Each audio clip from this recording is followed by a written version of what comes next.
Hi guys, and welcome back to another video. I'm Nathan, or as you may better know me by now as the Whisky Speaker. Now, as promised, I have a single malt Scotch whisky lined up to review for you today, and it is a hidden treat. But first of all, I'd like to give a massive shout out to Emma Hurls. Thank you so much for sending us in your question, and that is what is the best time of day to enjoy your whisky? Well, short answer, dealer's choice. My personal preference is that I like to avoid having eaten food before indulging in a good whisky. That way I avoid kind of cross-contamination on the palate when trying out a new whisky. So you give all your senses a bit of a rest before diving into the dram. I hope that answers your question, and as ever guys, if you've got any other questions, then please do send them my way. Now, I'm not going to give you kind of clues as to the whisky I'm going to review. I'm just going to dive, get there, tongue twister. I'm just going to dive straight on in, just because that's the mood I'm in. And I didn't try and mean to rhyme there, it's just the way it came out. So, Tobermory, on the island of Mull, Hebridean Island, located due north of Jura and Islay, to give you a sense of perspective where it is, was set up in 1798 by a chap called John St. Clair, who was originally a kind of a potash merchant who originally was burning local seaweed and kelp to be kind of used as soil fertiliser before trying his hand at building a large estate on the island along with a distillery, as you do. But, you know, this is brilliant. But this distillery is probably a lucky survivor. It's got to be one of the most luckiest that I know. Doing the research on it, this thing has needed more kisses of life to reawaken it than Sleeping Beauty herself. Now, it predates the 1823 Spirits Licence Act and didn't gain its licence until that year. And then after that, in 1837, it closed for 40 years. In 1916, it was acquired by the Distillers Company, who in 1930, because of a prohibition, where most of the whisky was going, caused a downward spiral. So 1930, it closed again. So, not great. There, it remained almost abandoned, in effect, until 1972. And then after that, the name changed back to its original name, which hopefully I'll get this right, which is Ledaig, even though it's not spelt that way, Ledaig,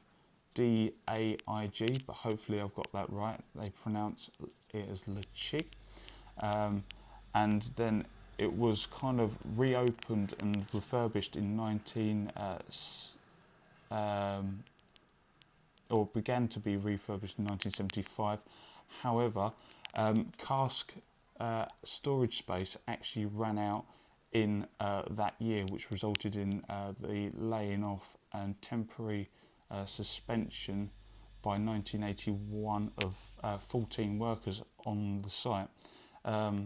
It had, however, it had been run out of space in 1975 for storage of cask space, and it was saved by the Kirk Levington Property Group in 1978, who fully reopened it by 1981. So once again, it had been saved from the clutches of being lost. And obviously, in the 80s, we went into what is a period known as the Great Whisky Lock.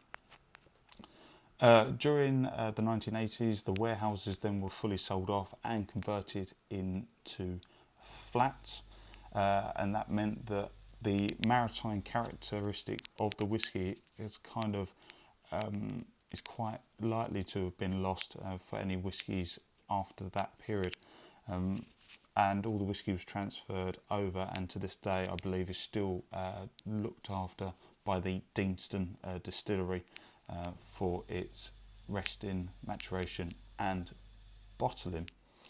Then again, after that, Sorry, my battery was just saying it's going low on my phone, so I've got to see if I can quickly wrap this up and squeeze it in. It's not good drills on my part, but hopefully we can pull this off. Then it closed again in 1987, only to be fully reopened by 1991. During 1990, the amount of pure alcohol per year had been increased when a massive overhaul took place to had the capability to 1 million litres per year. However, the distillery only currently runs at 3/4 of that. It was bought in 1991 by the Burn Stewart distillers for the bargain price, and I would quite happily sell my house if it even raised anywhere near this amount of money of 600,000 to own a wonderful piece of whisky history and to own your own distillery, because that is so cool, and 200,000 for all the casks and stock that went with it. Now, interesting enough, today only 10% of the whisky produced Tobermory is actually bottled as single malt. 40% goes into its own blends, which are Black Prince and Scottish Leader. I've never tried them yet, but that would be something to maybe seek out in the future. And the remaining 30 actually goes to other blenders and independent bottlers. So yeah, that's quite an interesting breakdown. The core range is the 10-year-old. It's got quite an expansive core range now. It's the 10-year-old, the 12-year-old, even a 20-year-old, a 31 and a 32. Like the last three are mainly sherry. Excuse me. Are mainly sherry based. They do use bourbon casks and of course sherry. Now, all the little nitty gritty details is that the water is from the Mishnish locks. There's a private lock up on the hills above the distillery. Interestingly enough, the equipment as well is that it has a copper domed mash tun, which has the capability of holding 5 tons. The fermenters are Oregon pine, and they can hold about 92,000 litres, and fermentation period on them is about 50 to 90 hours per batch. It has 2 wash stills and 2 spirit stills, all pot still design. The wash still will give a wash of about 20% before going into the spirit still, and the stills are steam heated. From there, it's retailed at about anywhere I've seen between £32 up to the higher end of the spectrum of £40. So actually it's a very, very reasonably priced whisky. So let's dive into the tasting review and see what this little hidden beastie has to offer. So here we go. Tobermory, 1798, only 3cl. Drawing in the purse strings there, getting a bit tight.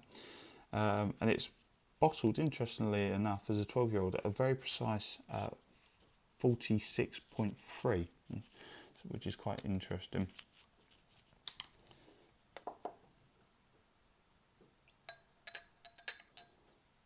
So look at that colour, it's gorgeous. There you go. Give myself an interesting visual appearance there. So the colour, I would hazard a guess at amber gold. I'll go with that. So, into the nose.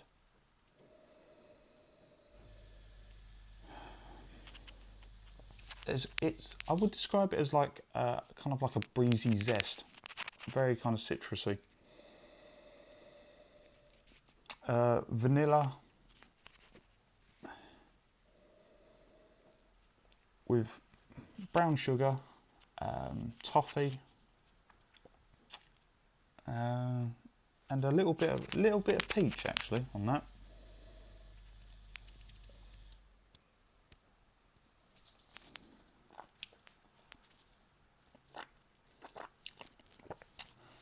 Now the body is light and crisp, followed straight into the palate of light peppery with a spice, very subtle hints of cocoa chocolate, interestingly enough.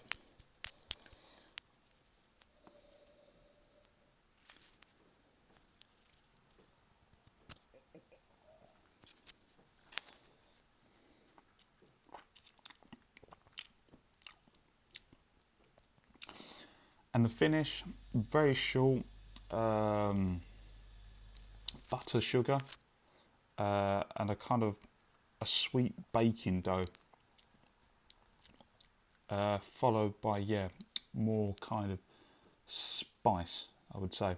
So actually a very, very pleasant, good all-rounder dram, although, like I said, potentially because of where the casks are now stored, not much of the maritime element, but still, definitely for the price that they're asking, I really do think that this is possibly a bit of a hidden gem, and one that's very much overlooked compared to maybe some of the other bigger players on the whisky world stage.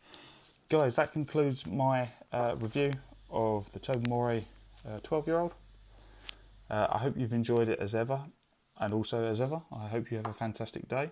If you have any questions, please do drop us either an email or chase us up on Twitter, Facebook, Instagram, shameless plug as ever, and enjoy the rest of your day.